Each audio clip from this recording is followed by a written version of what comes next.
এজন ব্যক্তি এটা বৰফ বনোৱা ডাঙৰ ফেক্টৰী মেনেজাৰ আছিলে।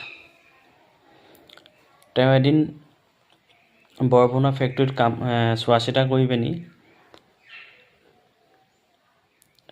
শেষৰ টাইমত আৰু ছুটি সময়ত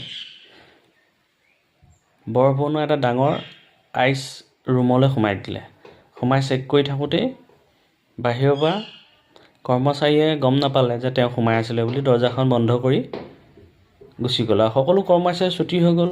তেওঁ ভিতৰৰ পৰা ইমান চিঞৰিলে যদিও কোনো কথাষাৰ কাণ নিদিলে আৰু গম নাপালে, গুচি গ'ল। এনেকৈ আধা ঘণ্টা, 1 ঘণ্টা, 1.5 ঘণ্টা, 2 ঘণ্টা পাৰ হৈ গ'ল। ইমান চিঞৰ বাখৰ কৰিলে কিন্তু কোনো তেওঁক বচাবলৈ নাহিলে। তেওঁৰ ভিতৰত ঠাণ্ডাত মানে কঁপি কঁপি মানুহটো প্ৰায় বেহুচ হোৱা লেখীয়া হৈ গ'ল। তেনেতে প্ৰায় 2 ঘণ্টামান হৈ গ'ল। ফেক্টৰীটোৰ যিজন ছিকিউৰিটি গাৰ্ড আছিলে, ছিকিউৰিটি গাৰ্ডজনে চালে লাষ্টলৈকে যেন মেনেজাৰজন ওলাই অহা নাই।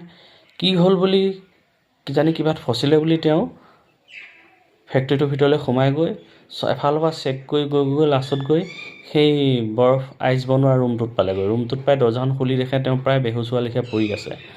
তেওঁ ছিকিউৰিটিজনে মেনেজাৰজনক উঠাই আনিলে আৰু মেনেজাৰজনে ছিকিউৰিটিজনৰ মুখলৈ একদম তেলেকাকৈ চাই আছে। চাই মেলি ছিকিউৰিটিজনে দাঙি নি মেনেজাৰজনক এটা গৰম হিটাৰৰ সন্মুখত ৰাখিলে। 1-1.5 ঘণ্টামানৰ পিছত মানুহজনে ভালকৈ কথা ক'ব পৰা হ'ল। তেতিয়া মেনেজাৰজনে সুধিলে,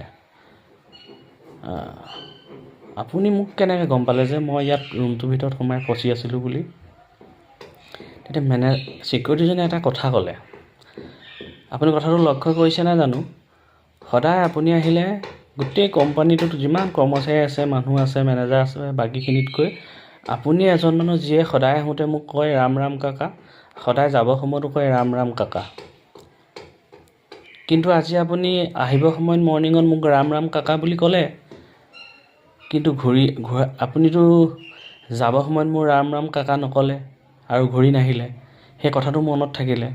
তেতিয়া মই চিন্তা কৰিলোঁ, তেওঁতো মোক ৰাম ৰাম কাকা বুলি কৈ গ'ল আপুনি, কিন্তু এতিয়াতো মানুহজন ঘূৰি যোৱা নাই, নিশ্চয় মোক মাত এষাৰ লগাই গ'লহেঁতেন। সেই বুলি ভাবি মানুহজন আপুনি কিবা বিপদত পৰিছে বুলি ভাবিয়ে মই ইয়াত আহি চালোঁ, আপোনাক পালোঁহি। গতিকে কাহিনীটো এটা ভাবিব, ৰাম নামৰ শক্তি কিমান। ৰাম নামৰ কাৰণেই সেই ব্যক্তিজনে ছিকিউৰিটি গাৰ্ডজনে মেনেজাৰজনক বচালে। গতিকে জয় শ্ৰীৰাম।